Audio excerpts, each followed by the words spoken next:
Thank you for joining us for this presentation on Smith Rock State Park, a look back, with former park manager Doug Crispin as part of this month's theme, Know Us, an exploration of our community. Doug Crispin presented a special slide program to the Smith Rock Group in 2017. He has reworked this program and is happy to present it to us now. Doug Crispin always wanted to be a park ranger, ever since he was a little kid. During a family visit to the Grand Canyon in 1969, he fell in love with the canyon and asked his parents to just drop me off and leave me, which they did.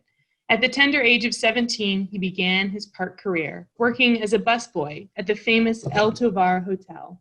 He returned to his home, completed his high school and college education, and started his career working for the Oregon State Parks and the National Park Service, a park 48-year journey that has taken him across the American West, living and working in some of the best addresses of America. He even got married while standing at the rim of the Grand Canyon. In recent years, he has worked in some of America's most iconic parks. This year, a full 51 years later, he has returned to the Grand Canyon, where he is currently working as a summertime park ranger. In 1990, he and his family moved to Smith Rock State Park, where he became the park's first on-site park manager. He served for 4.5 years. And today, Ranger Doug offers a look back at the earlier times at Smith Rock State Park. Thank you for that nice introduction, Laurel. Smith Rock became a state park in 1960, and there wasn't much going on there. There's a small picnic area, a small bathroom, and people would come out and look at the scenery and maybe have a picnic or something simple like that. Footbridge was built across the Crooked River in the mid-70s, and that opened up the other side of the canyon, and the climbers in particular were coming out in the 1980s, and that's how when things really changed. Smith Rock became a national and an international climbing destination in the 1980s. It changed the park forever.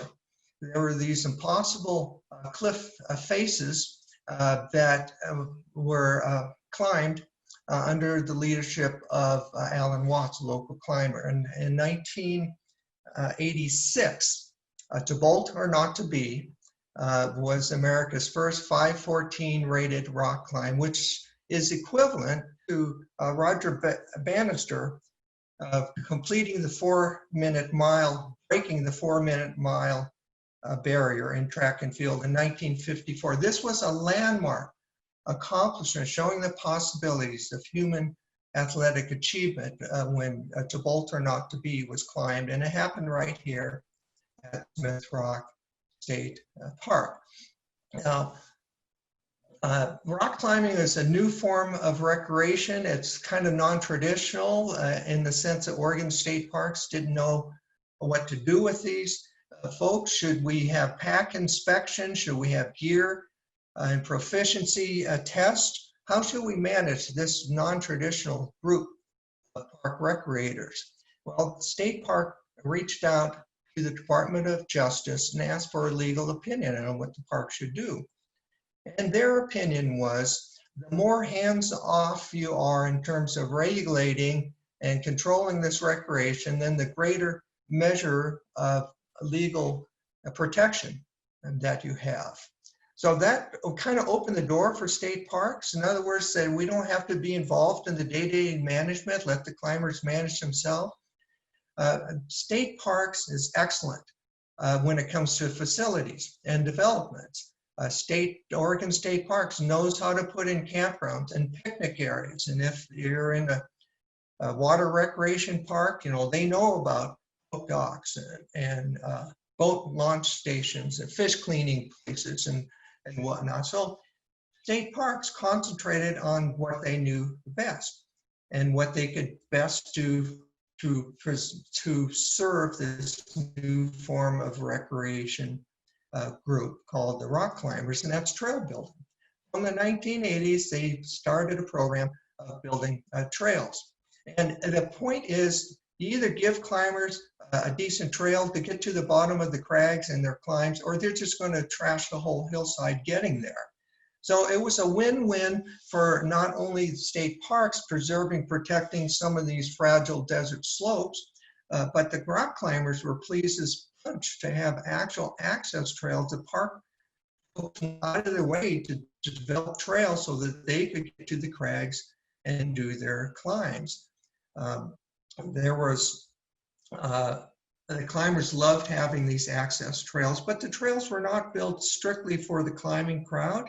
There were folks that just like to hike and enjoy nature in Smith Rock State Park. So the Mesa Ridge Trail was constructed to get hikers all the way to the top of Misery Ridge, giving folks a commanding view of the Central Oregon landscape, including the 400-foot high monolith, a monkey face, which is on the west side of Smith Rock State Park.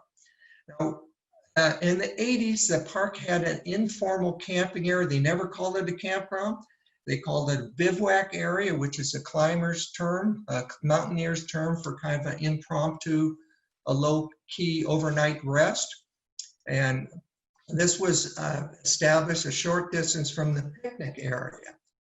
There's a tenet in park management that says you should always, when possible, separate the various user groups.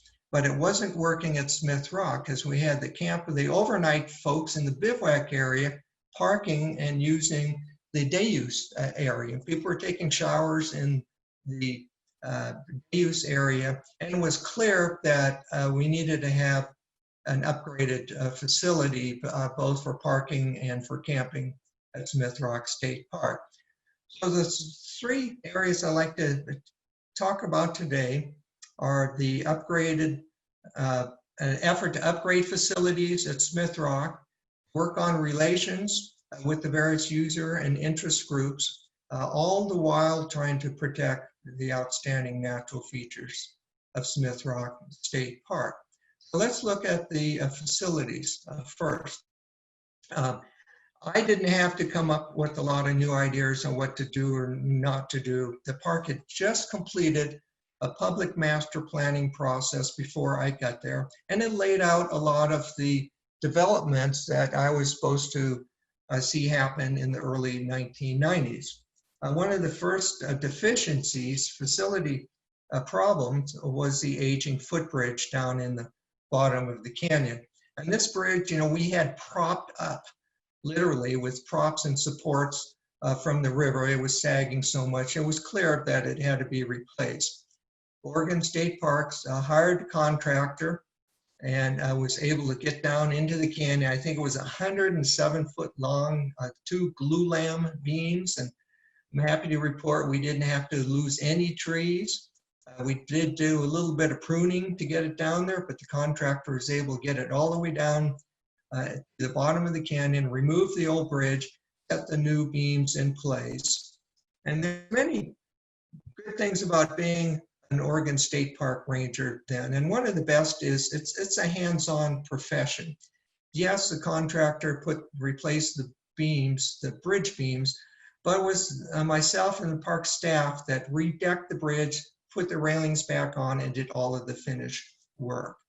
Now, from my experience working for the National Park Service, I didn't like seeing aluminum highway signs down in the bottom of the canyon. I didn't think that was aesthetically pleasing. So I made an effort, when possible, to change out metal signs and go with the more low-key international recreational symbol signs. And I did that up on top too at various parts along the canyon rim to not only improve the aesthetics, but we were getting a lot of international visitors in the 80s and 90s. So why not, just improve things that way?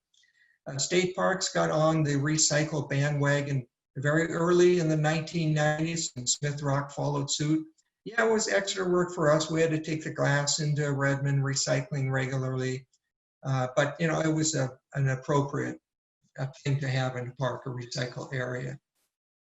In 1990, President Bush signed a landmark piece of legislation called the American with Disabilities Act, and it's 30 years ago, July this summer. So somebody in state parks came up with the idea of having a disabled accessible trail right along the canyon rim, and I thought this is great. So we hired a summertime crew, built these beautiful lava rock pillars, and laid out an ADA, American with Disabilities Act, completely compliant trail in terms of the grades. My crew whipped that out in short order. We covered it with quarter minus gravel. We were never able to achieve the firmness and surface that we wanted, although the trail did meet all of the grade standards and open up a new portion of the park that previously was the walk-in bivouac area, opened it up to the public. I worked with a grieving family, and we put in a memorial bench funded by the family itself, who had their son, who was a climber, died in a climbing accident outside the park. So that started a good tradition. There's several more in the park now that were put in after I left. Now, the biggest improvement during my tenure was to come up with a new camping area for the park. The park architects laid out and designed a first-class camping area, even though we do not want to call it a campground. We want to stick with the term bivouac area, keep it low-key and on the down low. But they brilliantly decided to put a little S-curve on the entrance road into the new bivouac parking area. I know it was intentional to put the S-curve there, but the unintended result was, as you get into the bivouac area, then you have this beautiful view looking through Astor's Pass, and there's Mount Jefferson off in the distance. What a beautiful, welcoming sight to see when you first come into the new Smith Rock State Park bivouac area. Now, Oregon State Parks does an excellent job, I think, with facilities and with developments, and they don't scrimp. Now, obviously, the water and sewer had to go underground, but the park paid extra to also put in underground electric lines, hiding all of the utilities into the new bivouac area. The wastewater system was very sophisticated and included some extra sewer pumps, and the drain field is quite a distance away. But we worked with the Deschutes County Planning Office and did all these things approved, and the sewer system went in. The building itself was designed to be a brick. And yeah, you can throw together a stick-built, a wooden frame building in no time at all. But state parks wanted to do things right. So they wanted this thing to last, 50 years plus. So built all brick building and went with, instead of men's and women's shower side, just with unisex individual shower rooms, 3 of them, which I thought was pretty innovative at the time. Now, the old water system from the 60s was inadequate. We kept getting poor water samples back that I would test regularly. So we hired a contractor, drilled a new well, and in typical Oregon State Park fashion, we did everything afterwards. We designed the pump house, we built the pump house, we laid all the distribution lines connecting the new well into the old system. And the parking lot, the bathroom, were done for the new bivouac area. But then the question came out is, where are people going to camp? How are we going to manage the actual camping itself? Because a traditional campsite in America has a fire ring, a picnic table, a trash can, maybe a tap in the site or nearby. But the most important thing they have is they have a number. You have a number, a designated number for your camping spot. And the climbers told us, no, we don't want any of that stuff. We don't want to pay a bunch of money to camp. We don't need a picnic table. We don't need a trash can. Just give us a place we can throw our sleeping bag or set up a tent. So I said, well, that's fine. We can do that. And that's what we did. So we made a walk-in area from the parking lot, requiring everybody, no sleeping in the parking lot in Volkswagen buses or in campers, no motorhomes. Everybody had to grab their sleeping bag and walk a short distance to the bivouac area. And we kept the term bivouac area so that we wouldn't attract the mainstream public that knew about camping. We wanted this on the down low, we wanted on the word of mouth, we wanted to keep it small and somewhat primitive. So what I did is I marked off the boundaries by dragging a bunch of dead trees around and defined the camping area. So we had an inbounds area anywhere within the designated boundaries of the bivouac area. You can throw your tent, your sleeping bag anywhere, but there's no fires, there's no immunity, there's no camping outside of the designated bivouac area. And I put international signs defining it. And we thought that, you know, this was giving the climbers what they wanted, which is basic and undeveloped area, even though they have a modern bathroom building. But how are we going to keep track of who's paid and who hasn't paid if we don't have numbered campsites? So I looked to my ranger friends to the south, down in Yosemite. They have a similar climbers area called Camp 4. They have numbered campsites, but they have a tag system to identify who's paid and who hasn't. So I kind of stole and adapted the system that they had. So when you first rolled in to the bivouac area, you jump out of your car, you fill out the envelope, you put your money in, and you put your receipt on your dashboard. And then you fill out a tent tag, you walk over into the bivouac camping zone, and you put a tent tag on a sagebrush, on your boots, on your tent, or whatever you have where you're camping. So when I would come by and check, I could tell who paid and who hadn't paid. And then we also thought that, you know, the bivouac area is pretty close to the Dave's area. We don't want people walking down the road to get to the access to the footbridge. So why don't we build a trail from the bivouac area that takes people right into the canyon so they can just stay put for the weekend. They never have to leave their car. And the logical coming out place, a big rock at the bottom called Rope-de-Dope. It's a popular top roping area. And between the bivouac area and Rope-de-Dope were a couple of deer trails.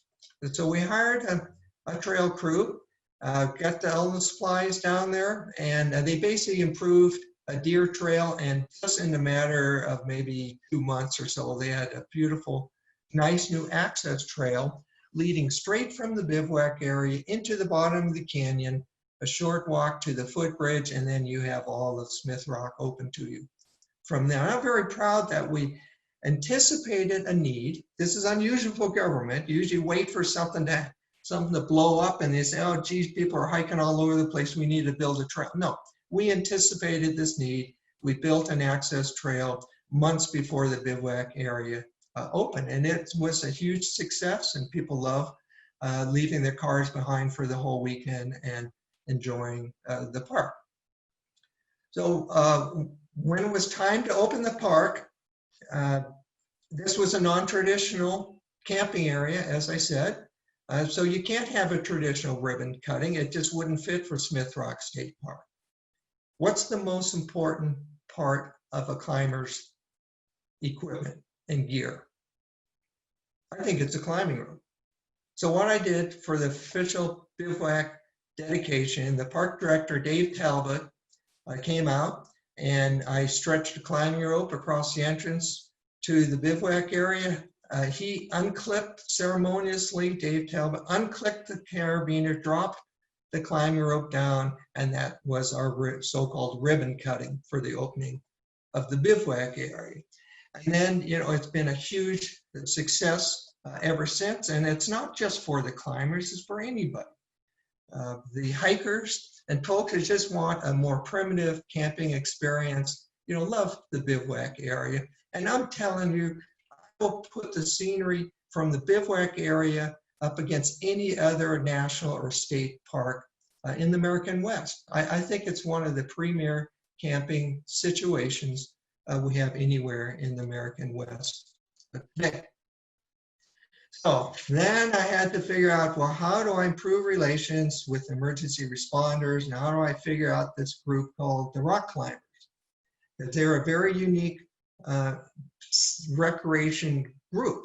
And they have a very strong tradition, of kind of being outlaws in a way.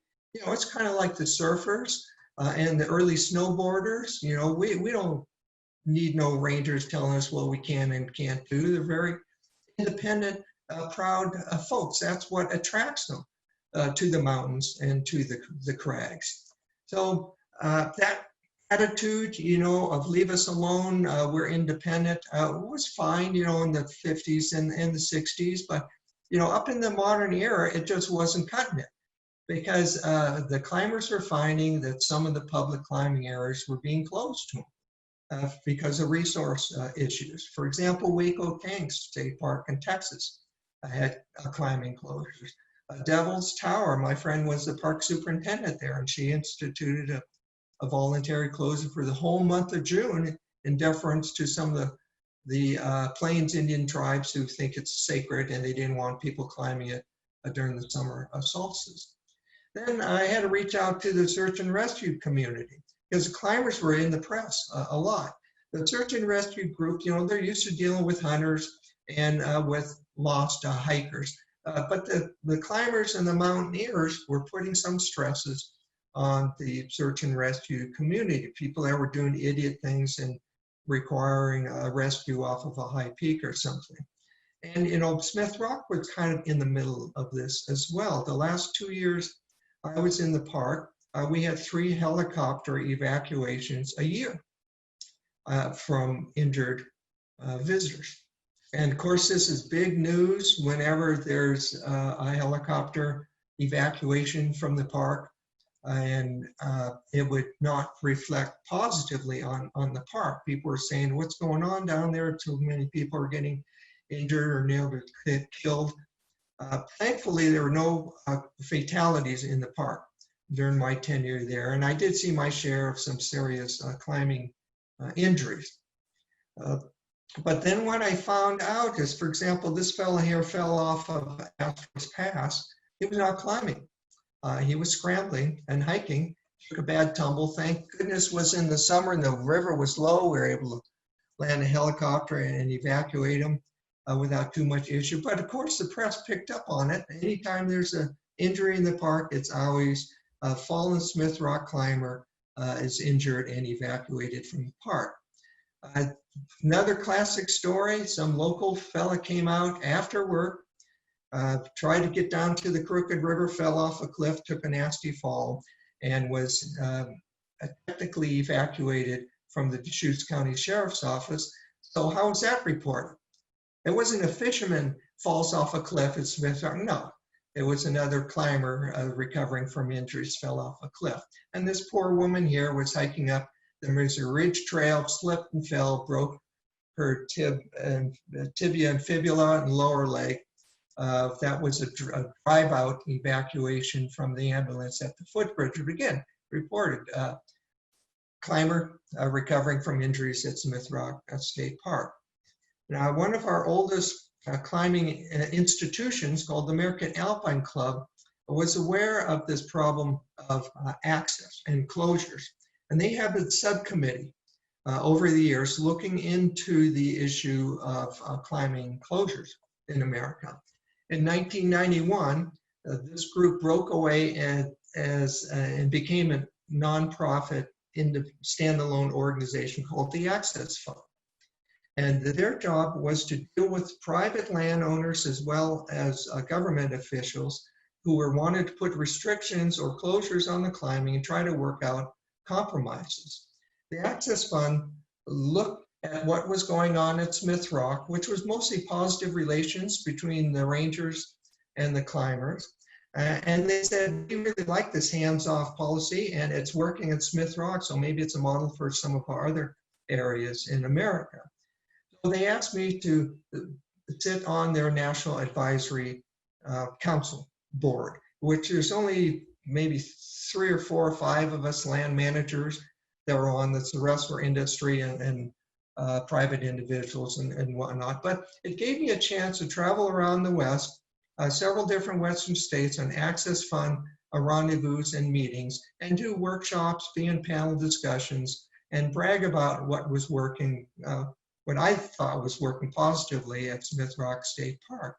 I also went up to Portland and spoke before the Mazamas group there, and I think I may have been the first state park ranger in Oregon to speak at the Public Interest Environmental Law Concert in Eugene, very prestigious on the climbing panel that I sat in 1994. Oregon State Parks is not responsible for the search, the rescues, or the medicals in the park, but we did, assist the folks that had the legal authority, and that would be the Deschutes County Sheriff's Office for the rescues and the Redmond Fire Department for the medical evacuation. So I wanted to make it easier on those folks. For law enforcement, I had a ranger badge. I could write tickets. I wrote over 500 warning tickets for campers, for example, that hadn't paid their camping fee. But I didn't have full law enforcement authority. If there were more serious problems with car break-ins or assaults and things like that, I dealt with the county sheriff as well as the Oregon State Police.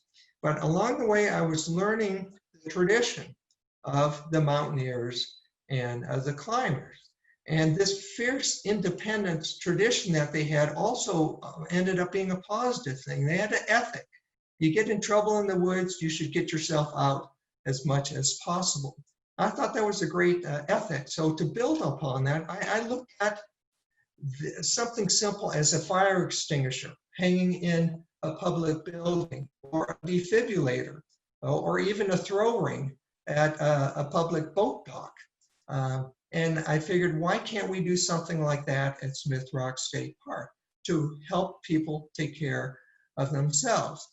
So I came up with this idea of having a couple of rescue litters scattered around the park for people that had minor injuries and needed to hobble. A friend could get them out without calling for search and rescue or without calling for the Redmond Fire Department. I even went down to the local thrift store. I bought a couple of cheap old crutches, and I hung those down there on a nail by the rescue litter. And I'm telling you, 3 days later, those crutches showed up on my front porch at the park manager's house as somebody had got themselves out of the canyon using the crutches into the hospital and then returned the crutches to me on my front porch so I could bring them down into the canyon. So it told me things were working. Smith Rock was on the front page news of all of the climbing rags in the late 80s and in the 1990s. But nothing was more impressive than, I think it was 1993, when Newsweek magazine put on the cover of their national magazine a picture of a rock climb at Smith Rock State Park talking about summertime recreation. And this was kind of a landmark occurrence because it showed that rock climbing was becoming more and more mainstream as rock climbing gyms were coming out. And it wasn't just the outlaw big bad climbers of the 70s and the 80s. No, it was becoming a mainstream sport and a spectator activity, if you will. People were coming out to Smith Rock just to walk the trails and to gawk and enjoy the climbers on the cliffs overhead. And just because we had a hands-off policy regarding climbing, it didn't mean I didn't care what was going on in the park. People were complaining about the chalk marks that were found on the walls. I wasn't that concerned about it. That was just a temporary visual intrusion. But what I was worried about are some of the anchors points where climbers would put multiple loops of webbing up there to rappel down from high points. And then these were eyesores that you could see visually from the trail itself. Even if you were a non-climber, you would see these things. And then some climbers had thoughtlessly left climbing ropes on routes that they were working on over and over again, and then they just, for some reason, moved on and the ropes were just left hanging.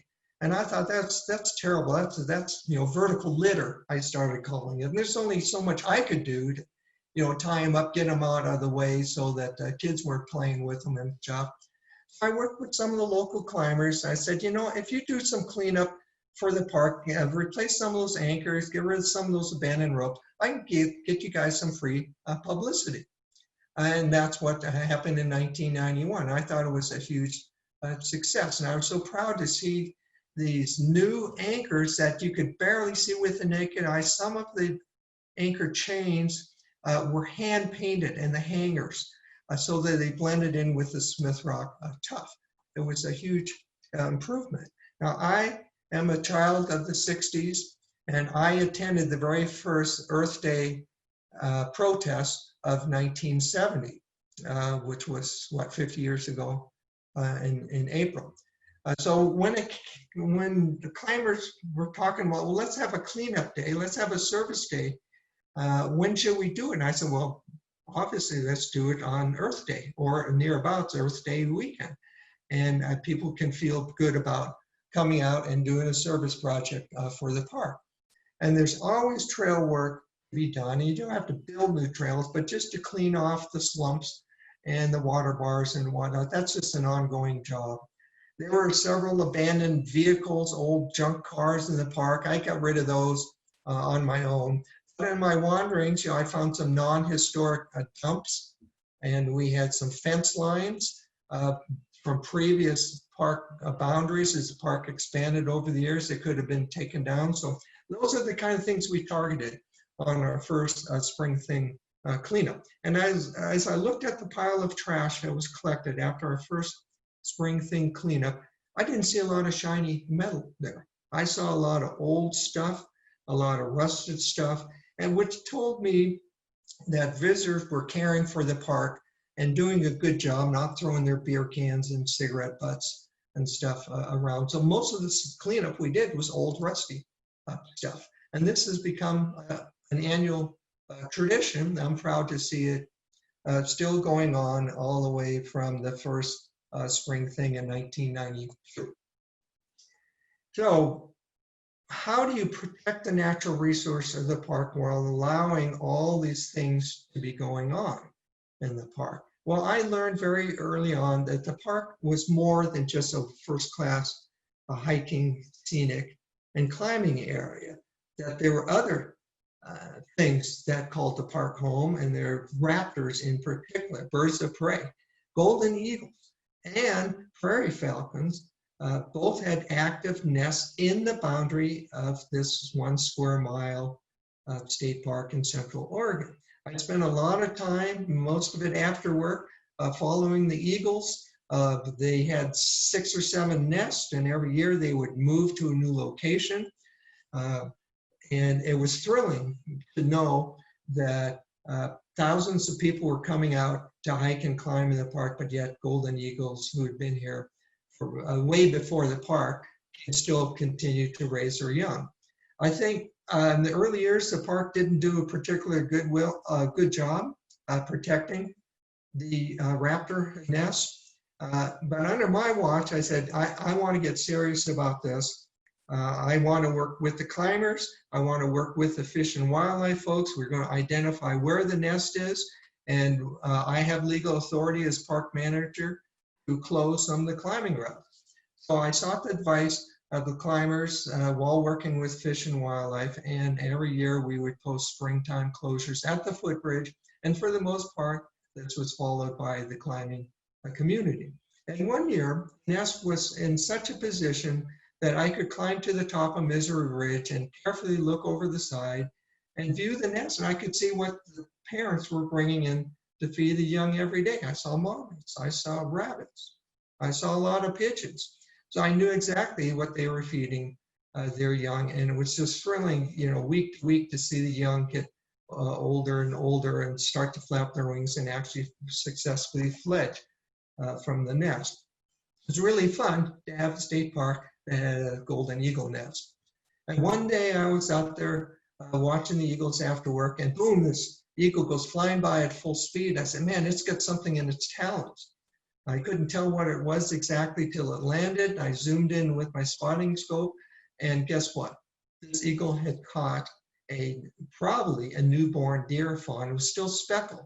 A deer, a golden eagle had carried off a deer. Not only that, but the deer was still alive. The young fawn was. I watched that golden eagle with its talons kill the deer fawn and take it up to its nest. I mean, we'll talk about a National Geographic wildlife moment. This was playing out right in front of me, probably half a mile from the Footbridge. And when I gave this program 3 years ago out at Smith Rock, I noticed right from the bivouac area that the bald eagles had moved and are a national symbol.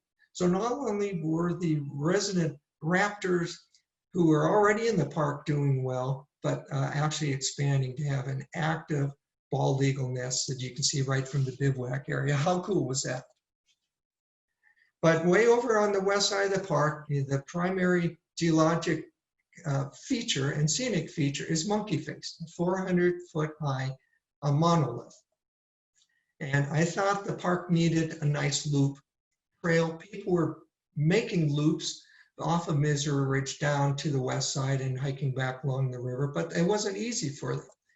So I worked with a local Eagle Scout family for a project. I laid out a trail and they roughed it in for me. And yeah, it wasn't done 100% right. The grades were a little steep, but I wanted something on the ground so hikers could get successfully down off of Misery Ridge and make it to Monkey Face and down to the river. I wanted a loop in the park.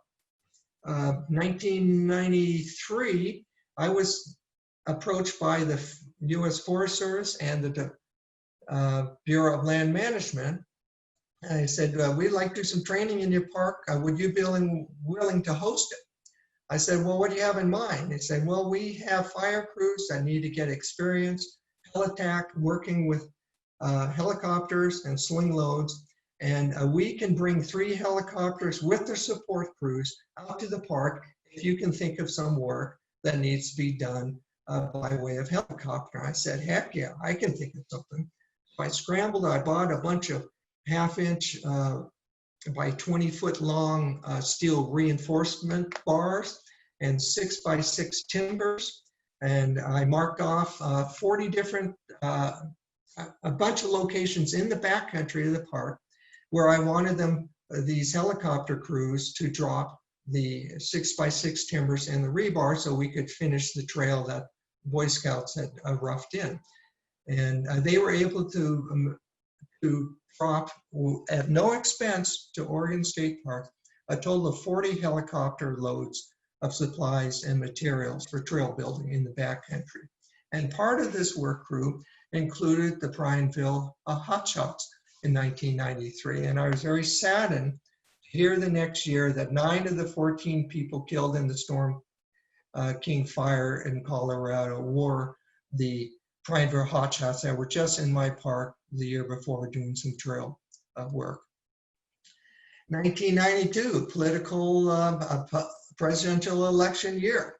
And we had the political controversy at Smith Rock State Park, and not at the park, but nearby, where a private developer wanted to build a destination resort, including trophy homes, golf courses, and the typical amenities that you'd find in any of the other Central Oregon destination resorts. Even though this was outside the park, the park took a neutral stand on the resort, but I was personally worried about crowding and use in the park. And the climbers really hadn't spoken up and said anything, but I knew that they were opposed to a possible destination resort on the park boundary. Well, on 4th of July weekend, after I finished making my rounds, collecting camping fees in the bivouac area, I drove down to the picnic area. Oh man, there it is. Way up high above the footbridge, a protest sign. And I chuckled to myself because this could only have been done by some rock climbers. What a great way for them to voice their opinion about the resort. Now, I chuckled, but I said, I can't have the park posted with protest signs or election campaign stuff. I did call the press and I gave myself till noon. I said, I'm gonna let that thing hang up there till noon, but I have to get that thing off of there because we don't want to encourage any more protests or other defacement of the rock here at the park. So I got all my climbing gear, but I was a Lone Ranger, so I needed somebody to help me. So flagged down a couple of locals, and folks, would you mind belaying me over the side? I need to remove a protest. No.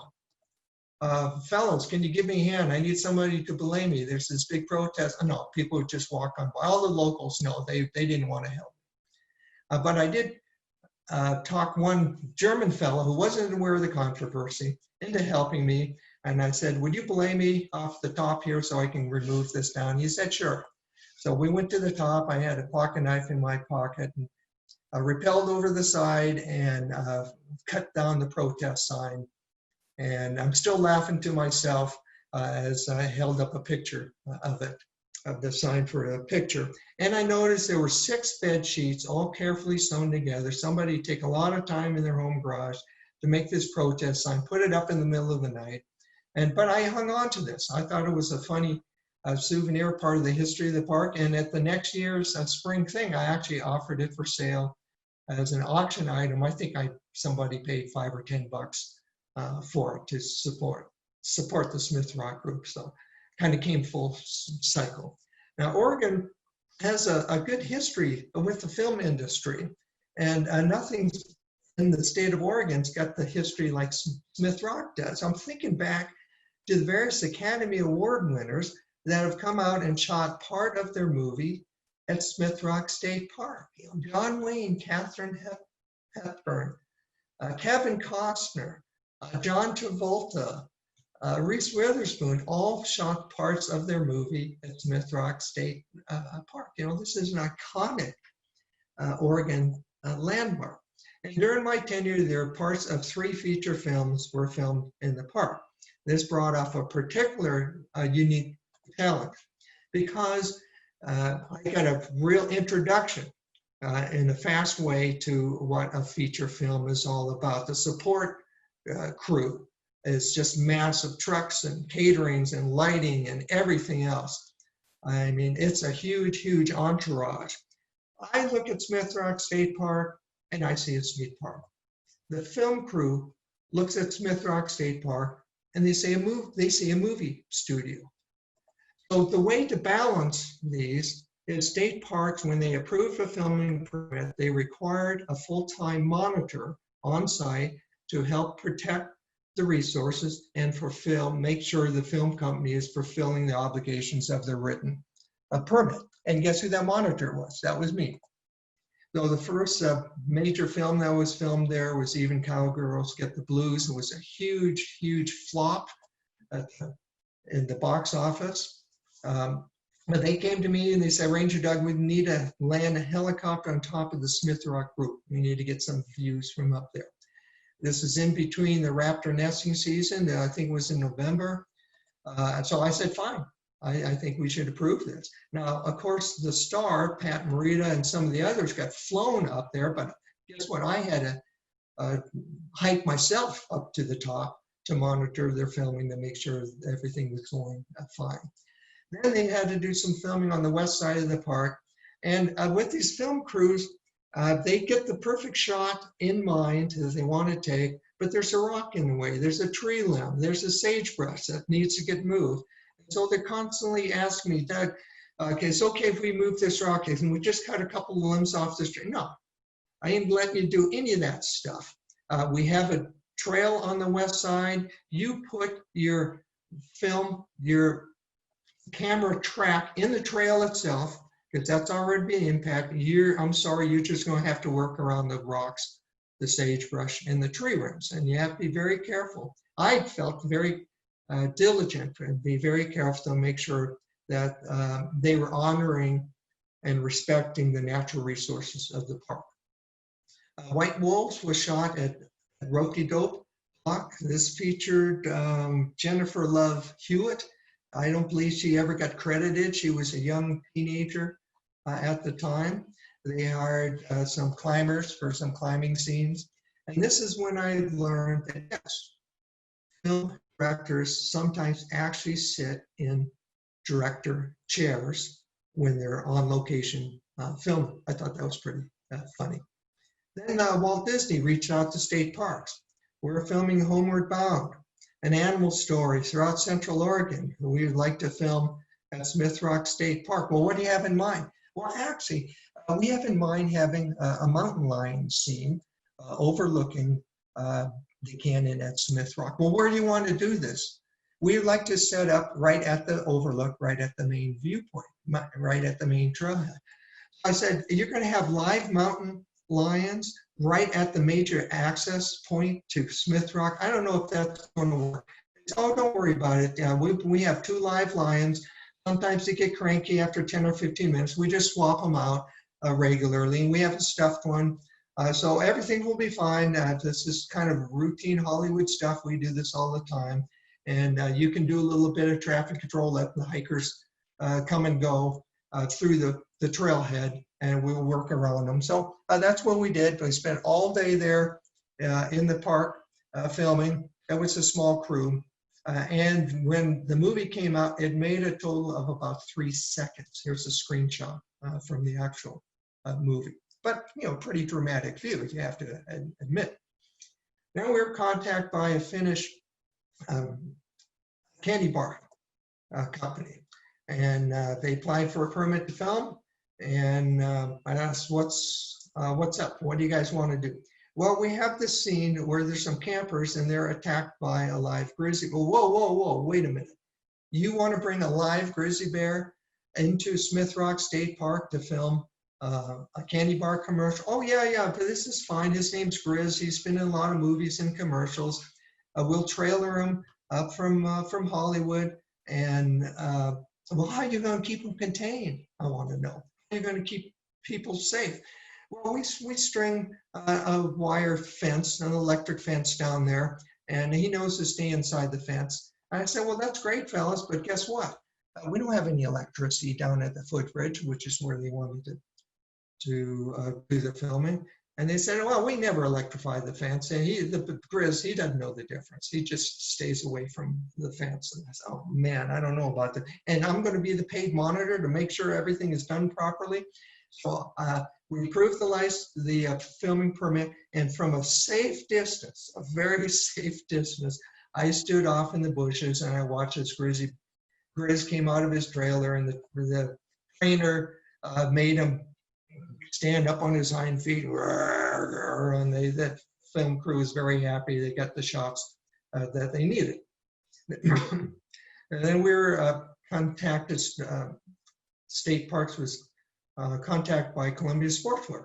They wanted to film a big shoot, and this was in June, but they wanted it to be a winter scene up in the mountains with Smith Rock as a backdrop. And this wasn't a feature film, but I'm telling you, this was a huge entourage, 50, 60 people. They were there for 6 solid days shooting, and they were shooting at the viewpoint as well. So we had to do traffic control to let hikers and the climbers come and go through the film shoot. They had a big stage set up. They collected some sagebrush, not in the park, collected it outside the park, and had airbags for people to fall on safely into the airbags, and light towers. I mean, it was a big, huge operation. And thankfully, my son and my wife would come out and support me because I was on scene, you know, for 12, 14-hour days while they were filming, being the park representative and the monitor. Then we were approached by a Japanese energy drink company. They wanted to do a little filming, climbing scene down on Morning Glory Wall. Hired a couple local climbers to do the technical work. And this was not a big deal. This is a small group, maybe a half dozen people or so. And they were able to get the shots that they wanted with very little impact on the land and disruption for the recreation crowd. They did contact us the very next year. They wanted to film again in the park. And this time they chose a location at the past the turnaround area with the dramatic view of the Smith Rock Crags in the background. So this was approved and things went fairly seamlessly. We were away from the public eye out there. And that's where I learned that the actors actually don't build up their own sweat, that they're sprayed with a spray bottle to give that dramatic sweaty view with Smith Rock in the distance. Over my time in the park, you know, I had been just about every inch of the state park. But there was, including, doing a little bit of climbing on my own on some of the simpler routes. But there was one location that I'd never been in all of Smith Rock, and that was standing on the summit of the Monkey Face Monolith. So I had that on my bucket list. I said, before I leave Smith Rock, and I need to stand on the top of Monkey Face. So me and a friend hired a guide and led us up to the top. And finally, I was able to reach my dream. Probably the first state park ranger in Oregon to stand on the summit of a Monkey Face. So here at the conclusion of my program, I like to play a little word association game with you, if you don't mind. I'm going to list some famous location in America, and I want you to tell me what name is associated with that location. Okay, let's start in Massachusetts. Walden Pond.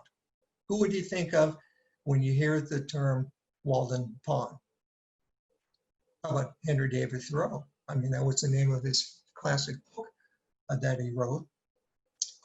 Let's go to California. Let's go to Yosemite Valley and the Sierra Nevada mountains. What name in your mind is forever tied to Yosemite and the Sierra Nevada mountains? Well, you better say John Muir, because he's the man. And then in the desert Southwest, the Red Rocks, the Canyon Country, there's many good spokespeople, candidates, but who would you pick? The best spokesmodel for the desert Southwest? I'm going to go with Edward Abbey. Oh, how about Smith Rock? One of the best state parks in America. One of the 7 natural wonders of the state of Oregon. What name is always associated with Smith Rock State Park? And that would be Ranger Doug. Of course. No, it has nothing to do with me. Nothing whatsoever. Alan Watts, he's the man. He's the one that put Smith Rock on the climbing map of the world, brought notoriety to the park as the climbing interest grew in the 80s and continued in the 90s. He wrote the definitive rock climber's guide to Smith Rock State Park. He's responsible, I think, more than any other individual for Smith Rock being known to the extent that it is today. One of the best state parks in America. So how can I honor the contributions of Alan Watts before I left the park? Well, I reached out to the governor's office, Barbara Roberts, and I asked them if they could honor him by presenting him with a letter of commendation. And I didn't get a lot of negative pushback. I got the positive reaction. I said, you drop the letter, we'll edit it, and we'll see if we can get the governor to sign, which he did. And I was very pleased in 1994 for our Spring Thing annual cleanup to invite the parents of Alan Watts and Alan Watts himself and read this letter of commendation, which may be the first rock climber in American history to be recognized by a state governor. And I got to make the presentation. It is a wonderful time for me to honor a person who's so humble but had such a great contribution to the park. So that's my story of how the Smith Rock facilities were upgraded, how I worked to try to improve relations with the various user groups, all the while trying to protect the park resources. And some people say, well, Ranger Doug, what kind of legacy do you want to leave behind at Smith Rock State Park? And how do you want to be remembered? Well, I thought about that. And, we kind of had a running joke in our family. Every time we were over by Monkey Face, my son and I, my wife would make monkey faces and have her picture taken with monkey face in the back. So here's how I would like to be remembered. The next time you're hiking on the west side of Smith Rock State Park, you look up and you see monkey face. I would like you to say, hey, isn't that named for the former ranger who used to work there in the 90s, Ranger Doug? Thank you for inviting me and getting to share my story looking back at Smith Rock State Park.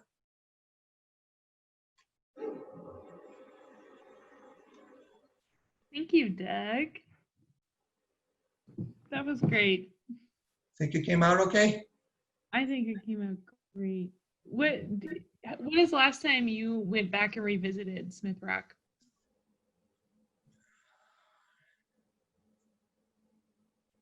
It's probably been 2 or 3 years. Were you able to find parking? What did you think when you visited? Oh, I think it's just as crowded as ever. It's probably worse. Yeah. Yeah, there's just not adequate parking.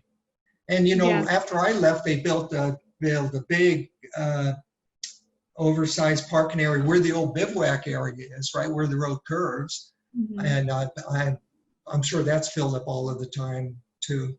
Oh, yeah. Oh, Yeah, so it's just a classic problem of a park being loved to death. Right, which is something that we've seen in national parks a lot, is lack Yep. of parking for the amount of Yep. attention. It's so hard to turn people away because I know even when I go on a really busy day, if you know the right places to go, you'll be the only one there. So. Sure. Yeah, so just cross the footbridge and turn right instead of going left, and you'll have a measure of some peace and quiet and tranquility. Yeah. And so the trail on the backside that you worked on with the Eagle Scouts, is that the Mesa Verde Trail? I'm not sure. I think that even goes further upriver from there. So now you can go behind, you can make a big loop on the private property, the resort guy that never developed that portion. I guess the park has an access, an easement to go through his land. So yeah, you can make a big loop around as well as a shorter loop. Yeah, so the trails have been expanded since I was there, and I think they've done a really good job with that. Yeah, I agree. Is there a favorite part of your park that you feel like sharing? Of what do you mean? A favorite part of Smith Rock that you feel like sharing? You know, I like the memorial bench and that ADA trail along the rim. You know, our son Russ was pretty young, and I'd get off work and I'd change, and we just walk along the canyon rim. And it was just very therapeutic and relaxing for me to enjoy the view. Now I couldn't completely relax because I see guys up on the rope and say, oh geez, now I'm going to get a call out, you know, in 2 minutes, this guy's going to take a header, or there's a dog running off leash. You know, I really couldn't relax fully unless I went away on a weekend and left the park completely. But that helped me to unwind, just to kind of get out like the regular tourists with the family and take a walk along the rim and enjoy the views. One of my more interesting stories though was a climber, I think it was a Memorial Day weekend, who hadn't paid his camping fee, and I was making my rounds with my clipboard and find out who hadn't paid, and this guy got in my face and said, you Rangers, bunch of Gestapos, you guys are Nazis. You know, this is bullshit. I got to pay $3 a person or whatever it was back then.